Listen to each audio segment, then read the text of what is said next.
আসসালামু আলাইকুম সবাইকে। আজকে আমরা ডিজেল সাইকেলের একটা কাট অফ রেশিওর ম্যাথ দেখব। আগে বলে রাখি, এটা হচ্ছে গতানুগতিক ম্যাথ করা হবে না, এখানে একটু বিশ্লেষণ করা হবে, তাই ভিডিওটা একটু লম্বা হতে পারে। শুরু করা যাক। তো আমাদের প্রথমে যে কোশ্চেনটা দেওয়া আছে সেটা হচ্ছে a diesel engine the compression ratio is 13:1। So এটা আমরা একটু মার্ক করে রাখি। 13:1 দেওয়া আছে, বেশ ভালো রকম। এটা একটা diesel engine. Are the fuel is cut off at 8% of the stroke find standard efficiency of the engine. Okay, so আমাদের ডিজেল সাইকেল আর পেট্রোল সাইকেল আলাদা আলাদা কি করা হয়, এফিসিয়েন্সি বের করার একটা সূত্র আছে। ডিজেল সাইকেলের জন্য আজকে আমরা দেখাচ্ছি। তাহলে এটা হচ্ছে 1 - 1/r⁻⁻1 ইন্টু ρ⁻⁻1। সরি, এই ওয়ানটা কিন্তু নিচে হবে, পাওয়ারে না। Over gamma into ρ-1। এটা আশা করি আমরা সবাই জানি। তো এখানে কিছু পরিচয় দেওয়া যাক। এখানে আরটা হচ্ছে কম্প্রেশন রেশিও। এরপরে আমরা তো গামা জানি, গামা হচ্ছে 1.4 তৈরি করা হয় বায়ুর জন্য। যেহেতু আমরা এখানে বাতাস থেকে বায়ু নিয়ে কাজটা করি, ইঞ্জিন তো আর এক্সট্রা ভাবে তেলের পাশাপাশি আমরা তো আর এর জন্য অক্সিজেন কিনি না, তাই না? বাতাস থেকে নিয়ে কাজ করে। এরপরে হচ্ছে রো। রোটাকে আমরা বলবো হচ্ছে কাট অফ রেশিও, যেখানে আসলে মেইন প্রবলেমটা হয়, তাই না? তো এই ম্যাচটা শুরুর পূর্বে আমরা বেসিক জিনিসগুলো দেখে নেওয়া যায়। এটা হচ্ছে আমাদের চারটা স্ট্রোক মধ্যে প্রথমটা হচ্ছে কি হয়, ইনটেক। ইনটেক অর কি সাকশন, সাকশন স্ট্রোক। এটা হচ্ছে মূলত এই প্রথম চিত্রটা আমি এখানে দিয়ে রেখেছি আগে থেকেই। ইনটেক বা সাকশন স্ট্রোক শুরুর পূর্বে কি থাকে, আমাদের ইঞ্জিনের ভিতরে পিস্টনটা কি সবার উপরে থাকে। যখন সে বাইরে থেকে বাতাসটা নিবে, অর্থাৎ আমাদের এই যে বায়ুমণ্ডল থেকে যখন বাতাসটা এই পাশ দিয়ে ঢুকবে, তখন কি হবে, এখান দিয়ে বাতাস আসবে আর আমাদের পিস্টনটা কি হবে, নিচের দিকে নামতে থাকবে, বেশ সজোরেই যাবে। তো যেহেতু এটা হচ্ছে আমাদের ডিজেল সাইকেল, সো এখানে আমাদের কোনো স্পার্ক প্লাগ থাকবে না, অথবা এখানে আমাদের কোনো কার্বোরেটর দরকার নেই। এরপর হচ্ছে আমাদের ইনটেকের শেষ পর্যায়ে আমাদের সম্পূর্ণ এই সিলিন্ডার, এটাকে বলবো কি, আমরা সিলিন্ডার বলবো, তাই না? তো এই ইঞ্জিনের সিলিন্ডারের মধ্যে সম্পূর্ণ বাতাস ভরা হয়ে গেলে আমাদের ইনটেক স্ট্রোকও শেষ হয়ে যায়। তখন কি হয়, প্রথমে থাকে এখানে কি থাকে, আমাদের এই পিস্টনটা কি থাকে, টপ ডেড সেন্টারে থাকে, টপ ডেড সেন্টার। পরে আমাদের ইনটেকের বা আমাদের সাকশন স্ট্রোকের শেষ পর্যায়ে কি হয়, সম্পূর্ণ এই সিলিন্ডারের মধ্যে বাতাস ভরা হয়ে গেলে আমাদের বটম ডেড সেন্টারে কি হয়, পিস্টনটা চলে আসে। বটম ডেড সেন্টার, পিস্টনটা চলে আসে। ওকে, তাহলে এই ছিল আমাদের ইনটেক স্ট্রোক।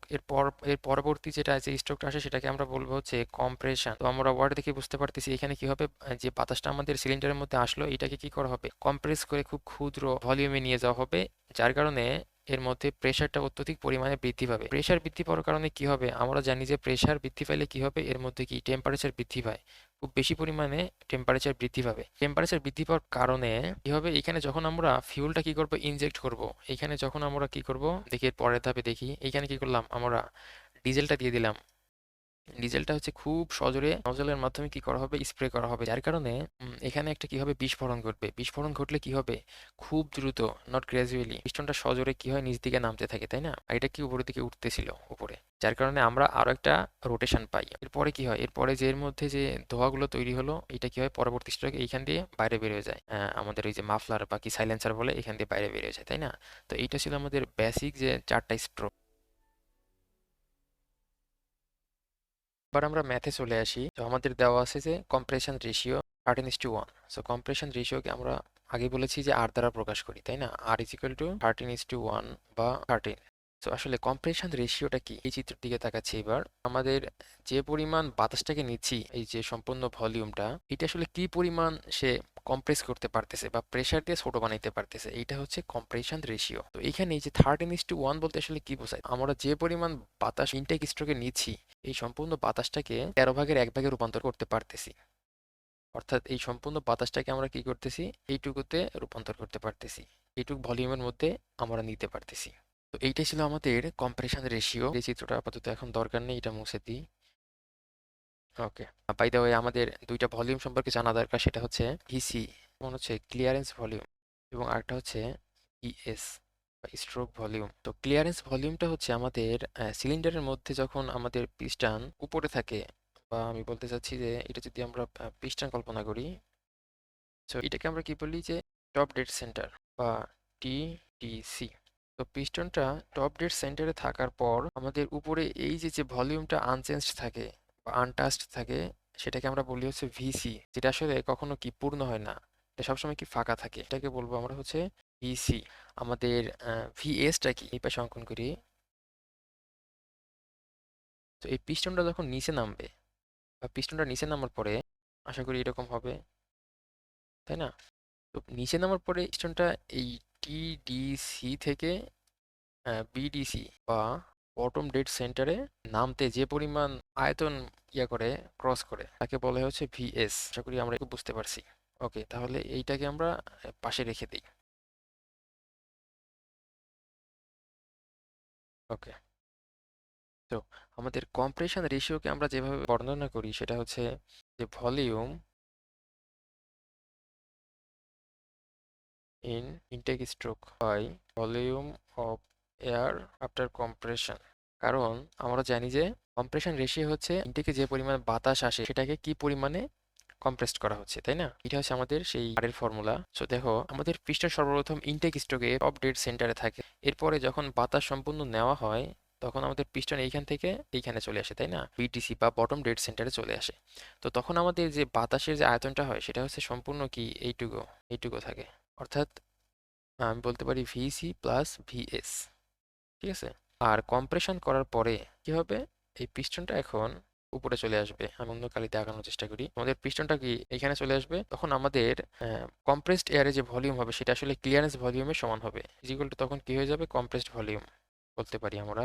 ওকে, তাই আমরা নিচে লিখতে পারি হচ্ছে ভিসি। ওকে, এখান থেকে আমরা একটা সমীকরণ গঠন করব, সেটা হচ্ছে যে আর সমান সমান 1 প্লাস ভিএস বাই ভিসি, বা আমি এখান থেকে বলতে পারি যে ভিএস বাই ভিসি সমান সমান আর মাইনাস ওয়ান। আসলে আমাদের এই সমীকরণটা লাগবে। ওকে, এটা আমরা বক্স করে রেখে দিই, 1 নম্বর দিতে পারি। এরপরে আসি হচ্ছে আমাদের fuel is cut off at 8% of the stroke বলতে কি বোঝায়? ভিসি পরিমাণ কম্প্রেসড এয়ার আছে এখানে।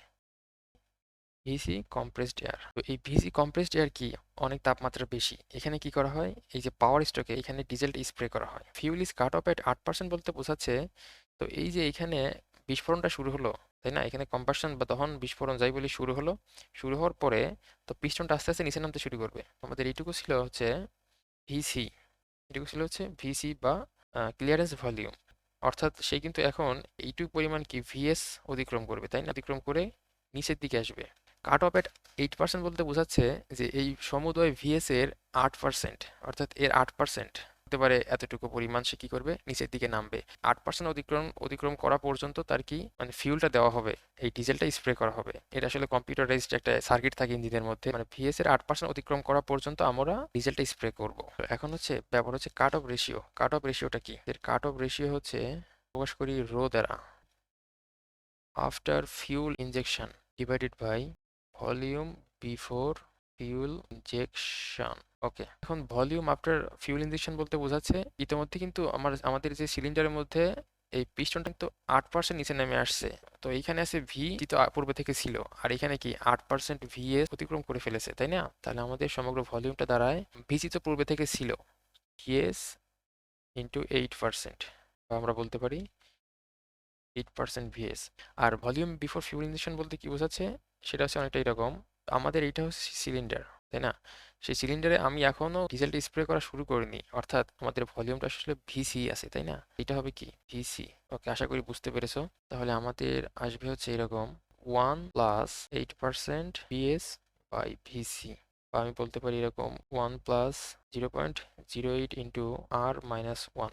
সো 1 প্লাস 0.08 টু আর এর মান কিন্তু দেওয়া আছে 13 মাইনাস ওয়ান। সো এইটা আমাদের ক্যালকুলেশন করলে আসবে কত?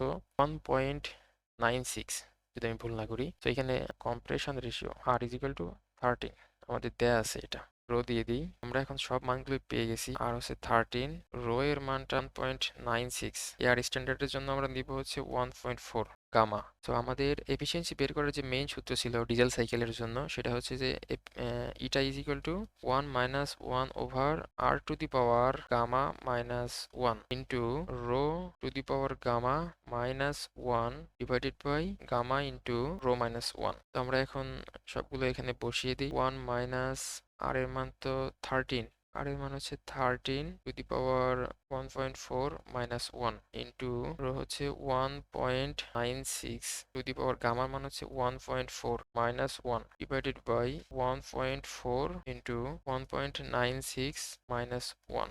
ওকে, এরপরে হচ্ছে 1 minus 1 over 13 to the power 0.4 যদি ভুল না করি ইন্টু 2.57 মাইনাস 1 ডিভাইডেড বাই 1.34 4। এরপরে হচ্ছে 1 মাইনাস, এটা সম্পর্কে ক্যালকুলেশন করলে আসবে হচ্ছে 0.419, এইটা আমাদের আসবে হচ্ছে 0.581, বা এটাকে যদি আমরা পার্সেন্টেজে নিয়ে যাই বলতে পারবো যে 58%। The standard efficiency of the engine is 58%। তো বেশিরভাগ ইঞ্জিনের আসলে দক্ষতা এরকমই হয়, 60% থেকে 70% এরকমই থাকে। কোন ইঞ্জিনিয়ারই আমরা কি জানি যে দক্ষতা কখনো 100% হয় না। তো এইটা হবে আমাদের অ্যান্সার। ওকে, ধন্যবাদ সবাইকে।